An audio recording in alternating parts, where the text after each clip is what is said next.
Boa noite a todos.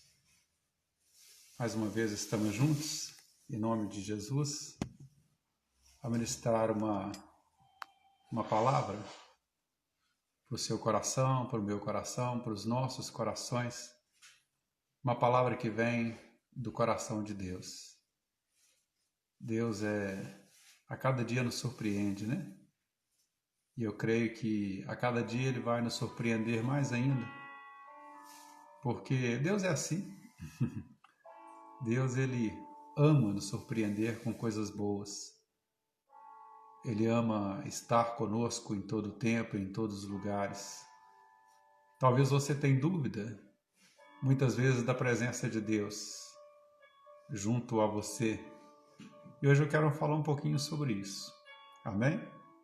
Eu me chamo Paulo Elmer, estou aqui representando o projeto ProSocial Taboca, projeto social que trabalha com pessoas à margem da sociedade, trabalha com famílias, que inclusive agora tem um site, né?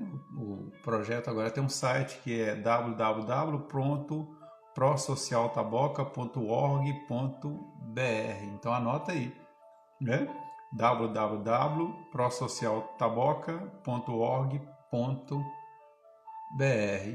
É mais uma ferramenta, né, para você se comunicar conosco aí no dia a dia. Amém? Prepara sua Bíblia aí. Hoje eu quero ministrar, um tema diferente, né, que Deus colocou no meu coração. Deus dentro do barro. Deus dentro do barro. Prepara sua Bíblia. Mateus capítulo 1, versículo 23. Mateus capítulo 1, versículo 23. Vamos ler duas passagens, né? Quero ler duas passagens com você, depois discorrer dentro dessas passagens. A palavra diz, Mateus capítulo 1, versículo 23, Eis que a Virgem conceberá e dará à luz um filho, e chamá-lo-ão pelo nome de Emanuel, que traduzido é Deus conosco. Eu quero ler um outro versículo com você. 1 Coríntios capítulo 3, versículo 16, que diz assim, Não sabeis vós que sois o templo de Deus e que o Espírito de Deus habita em vós? Aqui eu li com você dois textos da Bíblia. O primeiro, no livro de Mateus, traz à memória uma palavra profética que saiu da boca do profeta messiânico, que era Isaías. Isaías era um homem que tinha intimidade com Deus. Quero que você entenda que o profeta não é um homem comum, nunca vai ser um homem comum. A profetisa nunca vai ser uma mulher comum. Nunca. O profeta e o sacerdote tinham ministérios parecidos, mas diferenciados, né? Ambos trabalhavam para Deus, mas havia uma diferença entre eles. O sacerdote ouvia o povo e falava das lamúrias, da dor do povo para Deus. O profeta já ouvia a Deus e falava os pensamentos de Deus para o povo. Um pouquinho diferente. Se você estudar a vida dos profetas maiores, profetas menores da Bíblia, você vai ver que eram homens que tinham uma vida diferente, uma vida diferenciada, né? Alguns deles viviam num ato profético, isolado no deserto, e eles emprestavam a Deus os seus ouvidos, o seu coração. Eu não tenho dúvida nenhuma que o profeta Isaías era o único, ou que o profeta é o único amigo que Deus tem, que Deus tinha. Que Deus tem porque ainda existem muitos profetas hoje, né? O profeta era a única pessoa que era sensível a ponto de ouvir a voz de Deus. E o profeta Isaías foi que escreveu o livro mais conhecido, né? O livro que é reverenciado tanto pelos cristãos, pelos judeus. Os judeus amam o livro de Isaías. E apenas para você entender um pouquinho, em termos de curiosidade, o livro de Isaías é bem uma pequena Bíblia, né? Parece uma Bíblia no seu diminutivo.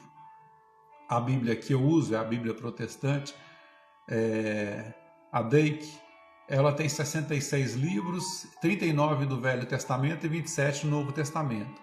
Os primeiros 39 livros falam da história de Israel. Os 27 posteriores livros falam da história de um novo Israel, que é a Igreja do Senhor. O livro de Isaías tem 66 capítulos, também dividido em dois tempos, né? Os primeiros 39 capítulos, o Senhor fala dos seus pensamentos acerca do coração da sua nação. Mas os 27 posteriores capítulos, o Senhor fala sobre um tempo de renovação, de restauração. Então, quando Isaías, na sua intimidade com Deus, emprestou o seu coração, Deus revelou a ele como é que o ato da salvação seria consumado. Explicou a ele como é que ele viria a esta terra. Então, todos nós sabemos que Deus deu essa terra para o homem.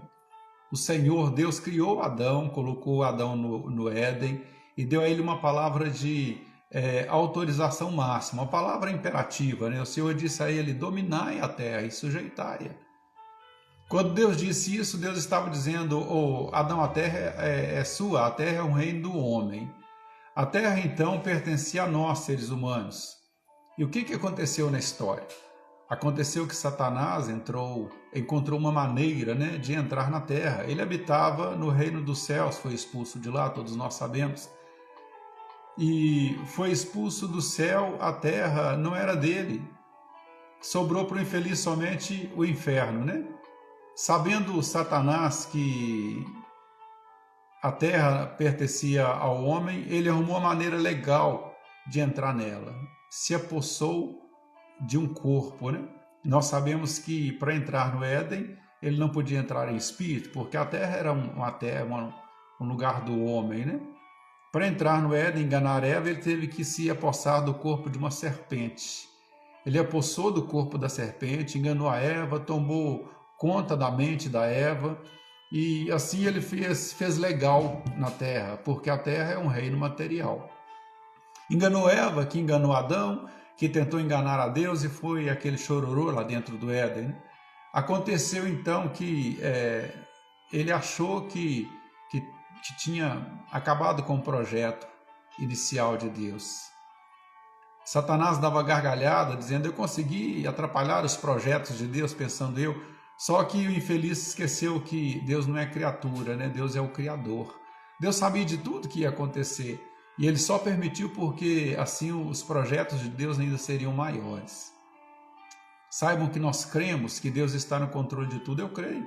E cremos que tudo o que acontece é permissão de Deus. Ou Deus permite, ou Deus manda, né?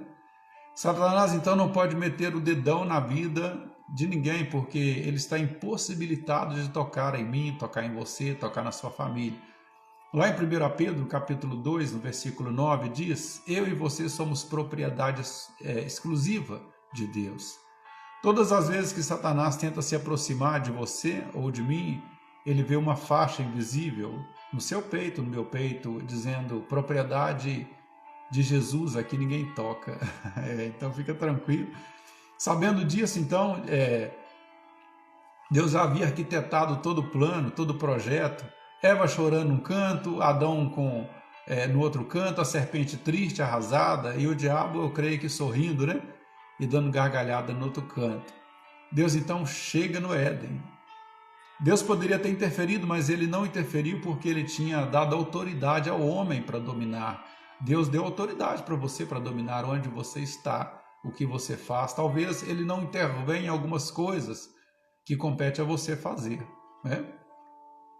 É isso mesmo. Então Deus chega no Éden, vê Eva chorando, Adão chorando, a serpente se escondendo, o diabo sorrindo. Deus chama Adão e todos nós sabemos o que aconteceu. Adão põe a culpa na Eva, Eva põe a culpa na serpente. Então Deus vê que o homem perdeu o controle de tudo. Quando Deus vê que o homem perde o controle, Deus assume. Entendeu? Então fica tranquilo que Deus está na direção. Jeremias, no capítulo 33, diz: clama a mim e responder-te-ei, e anunciar-te-ei coisas grandes e firmes que não sabes, e os purificarei de toda a sua maldade com que pecaram contra mim, e perdoarei todas as suas maldades com que pecaram e transgrediram contra mim. Assim Deus começa a interferir naquele momento. A Bíblia diz que Deus chamou os três envolvidos diretamente no problema, né? E deu para cada um deles uma punição.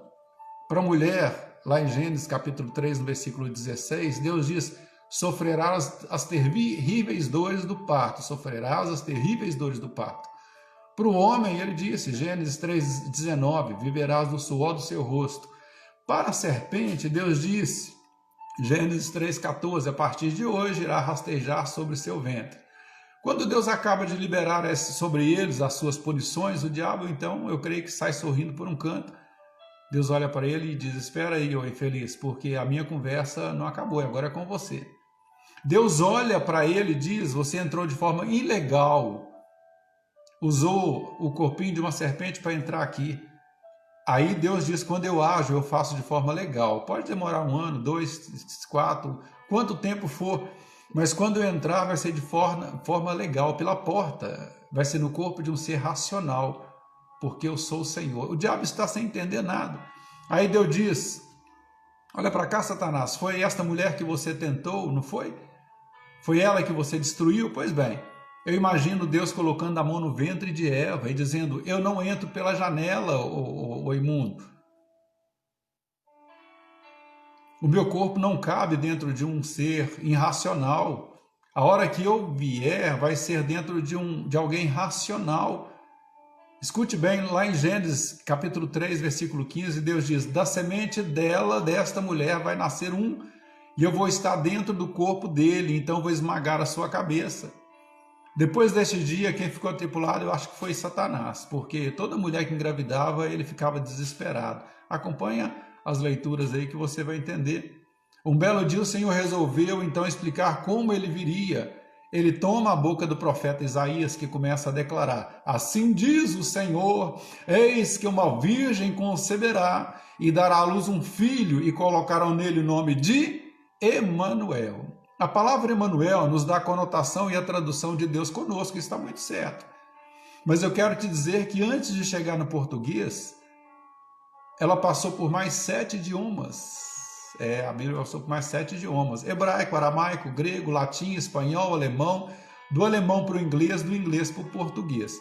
O que nós temos na nossa mão é uma Bíblia que foi traduzida pelo menos 8 idiomas para chegar onde ela está. O padre João Ferreira de Almeida colocou em sua tradução que foi no ano de 1600 a 1700, mais ou menos, a palavra Emanuel, que realmente é Deus conosco. Você vai à escola, Deus vai com você. Você vai para o teatro, Deus vai com você. Você vai para o projeto, Deus vai com você. Você vai ao culto, Deus vai com você. Mas a palavra no original é Immanuel. Segundo o dicionário de Cambridge, in pode ter o significado dentro de, in, que vive dentro. Man, homem, humus, terra, barro. El, Elohim, Deus no controle. El Shaddai, Deus Todo-Poderoso. Se Emanuel é Deus conosco, Immanuel é Deus dentro do homem. Olha só que tremendo, Deus dentro do homem. Então não seria Deus conosco, mas sim Deus dentro de nós, Deus dentro de mim, Deus dentro de você.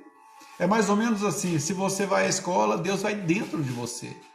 Se você está tomando banho, Deus está dentro de você. Ei, casal, se você está namorando, Deus está dentro de você. Se você vai ao trabalho, Deus está dentro de você. Entende? Deus está dentro de você. Deus aqui estava dizendo para Satanás: eu vou entrar na terra para te destruir, mas eu vou estar dentro de um corpo de barro. Maravilhoso, né? Um corpo de barro. Não se assuste, mas esse pedacinho de carne, de osso que está do seu lado aí, eu tenho 3 aqui deitado na cama, é exatamente a morada de Deus. Esse pedacinho pequenininho que está correndo, esse pedaço grandão que está aí, é a morada de Deus. Aí eu penso em Deus e tento caminhar nas páginas da sua revelação. Desde que escolheu Abraão para sair da terra de Ur dos caldeus e deu a ele uma palavra profética dizendo: em ti serão benditas todas as famílias da terra. Quando o Senhor faz essa promessa, a nação começa a crescer na terra. Passamos então para José, que fez um bom trabalho no Egito, mas Faraó, que se levanta depois da morte de José, não sabia nada de aliança judaica. Então ele começa a oprimir a nação de Israel. Centenas de anos depois, a nação de Israel fica aprisionada no Egito, até que o Senhor levanta o libertador, que era Moisés. Moisés, como agente de Deus, libera sobre o Egito aquelas pragas que nós conhecemos. Ele tira o povo de lá do Egito e caminha com eles para Canaã, passando por dentro do Mar Vermelho. Quando eles estão no meio do deserto, já caminhando com o Senhor há algum tempo, o povo então tem dificuldade de adorar a Deus. O mesmo Deus que Abraão adorava em espírito, em todo e qualquer lugar. Mas a nação de Israel passou muito tempo dentro do Egito. Israel só conseguia adorar aquilo que eles viam. Assim como os egípcios adoravam a deuses como deusa Anubis, que era metade homem e metade cachorro, a deusa Íris, a deusa Ísis e outros pseudo-deuses do mundo antigo, Israel ficou muito tempo no Egito. E eles começaram a encontrar dificuldade lá no deserto para adorar a Deus. Eles não sabiam de que forma adorar a Deus. Eles haviam esquecido a maneira como Abraão adorava, ou Abraão adorava. Onde a alma de Abraão carecia, ali ele fazia um altar para adorar a Deus, era maravilhoso. Não importava onde ele estivesse. Então, olha só, não importa onde você esteja. Há uma porta aberta no céu diante de você. Se você colocar sua cabeça em cima de uma pedra no deserto e fizer dela seu travesseiro, fica tranquilo, porque vai abrir uma porta no céu. Uma escadaria vai chegar diante de você, aí vão subir anjos e descerem ao seu lado, porque você não é natural, você não é comum. Deus está dentro de você. Maravilhoso, né? Por isso eu quero te dizer, você tem acesso direto com aquele que fez os céus e a terra. Então abra sua mente, você não é natural. Mas na época Israel esqueceu de como se adorava a Deus. Eu imagino Moisés dizendo: pai, o povo tem dificuldade em te adorar. Eles só conseguem adorar aquilo que eles veem. Aí o Senhor dá a Moisés as coordenadas do tabernáculo. O tabernáculo era um templo móvel, um templo desmontável. Eles montavam e desmontavam, montavam e desmontavam. A nuvem da glória do Senhor era quem direcionava o templo. A nuvem parava, o templo parava, Israel parava. A nuvem se movimentava, o templo caminhava, Israel caminhava. Este foi o primeiro santuário que existiu para que o povo de Deus pudesse adorar. Quando Israel chega à terra prometida, o Senhor põe no coração de Davi o desejo de ter um templo, porque o povo ainda tinha dificuldade de adorar. Davi tem desejo, mas o Senhor proíbe, porque a mão de Davi era manchada de sangue, vimos na live passada. E o Senhor repassa a função então para Salomão. Salomão tem a graça de levantar o primeiro templo fixo da história do povo judeu. Naquele tempo, um templo majestoso, magnífico, inaugurado com um poder pentecostal. Como assim, Paulo? Mas como é que pode ter isso no Velho Testamento?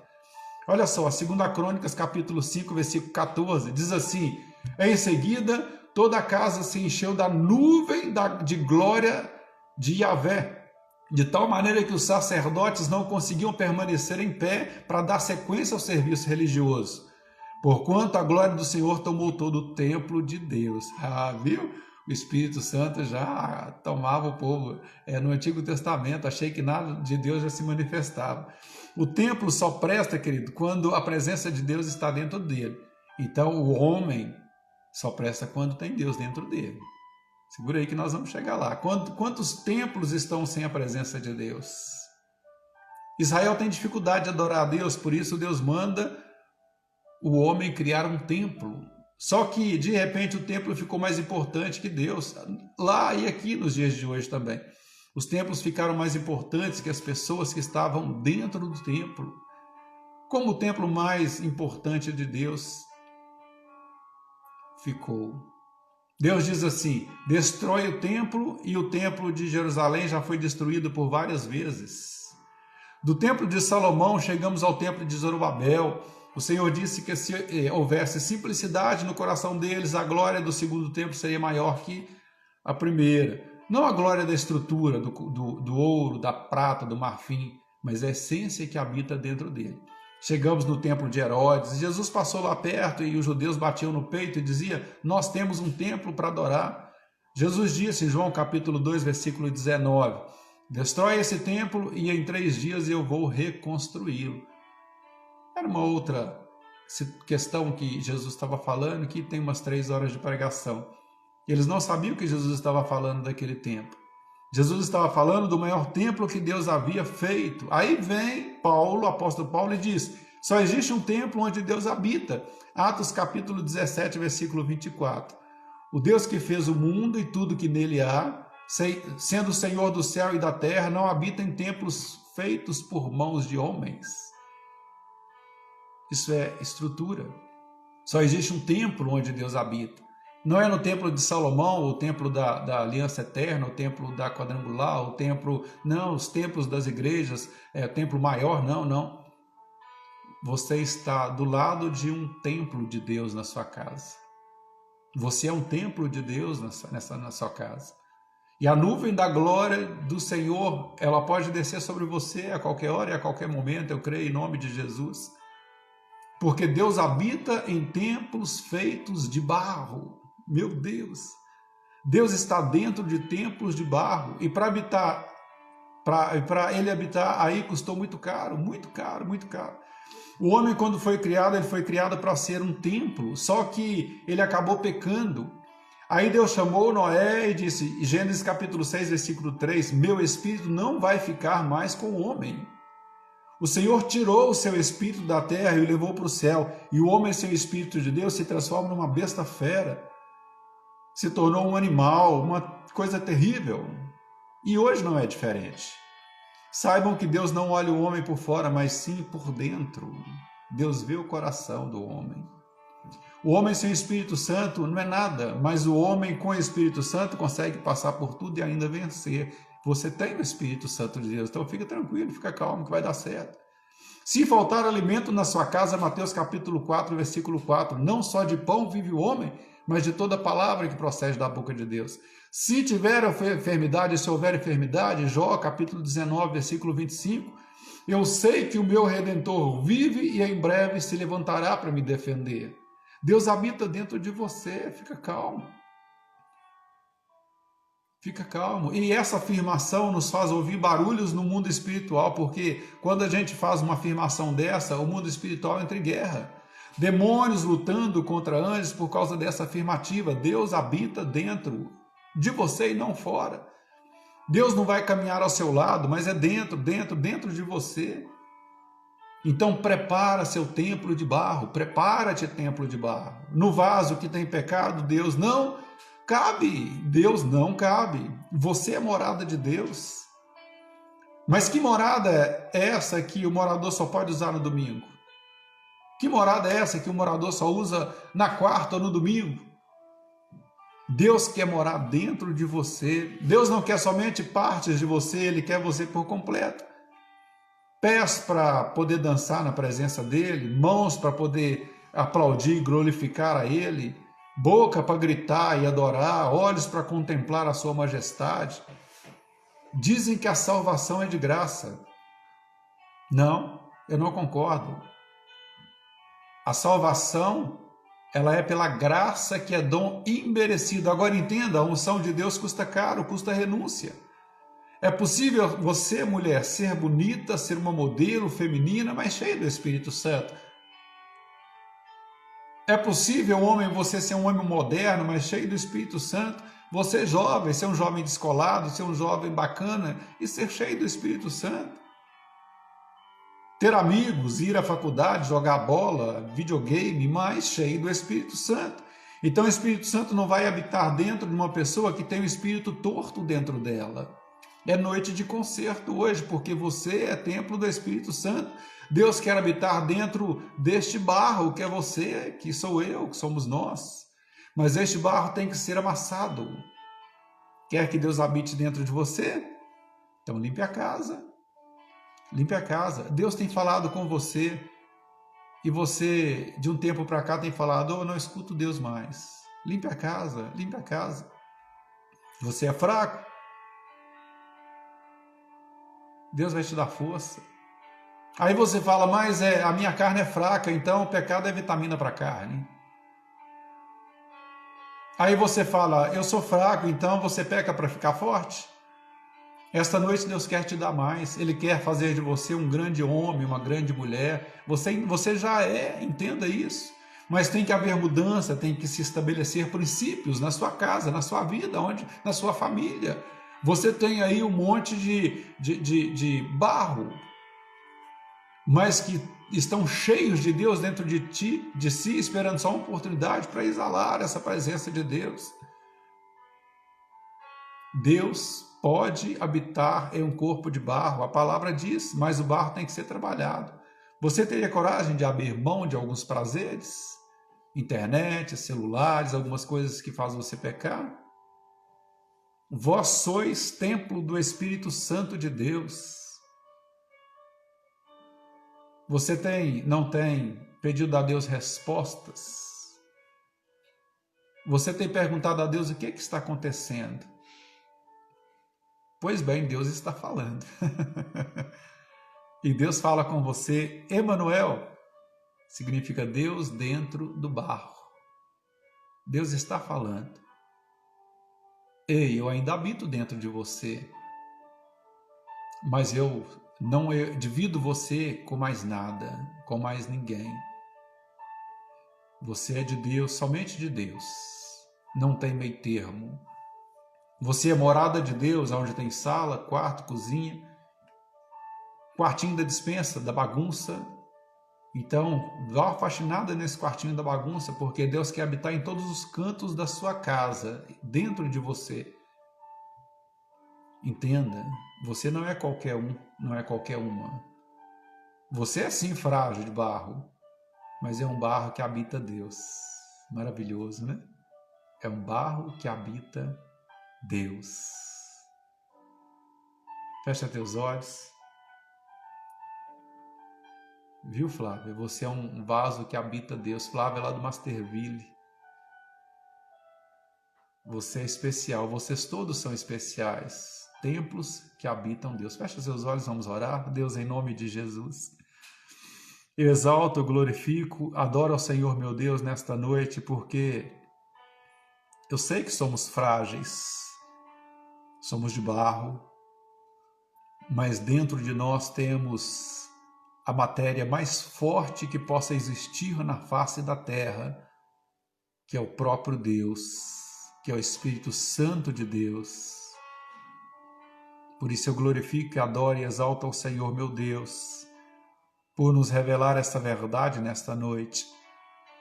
Pai, coloca essa certeza no coração de cada homem, de cada mulher, de cada jovem, de cada criança que agora nos escuta.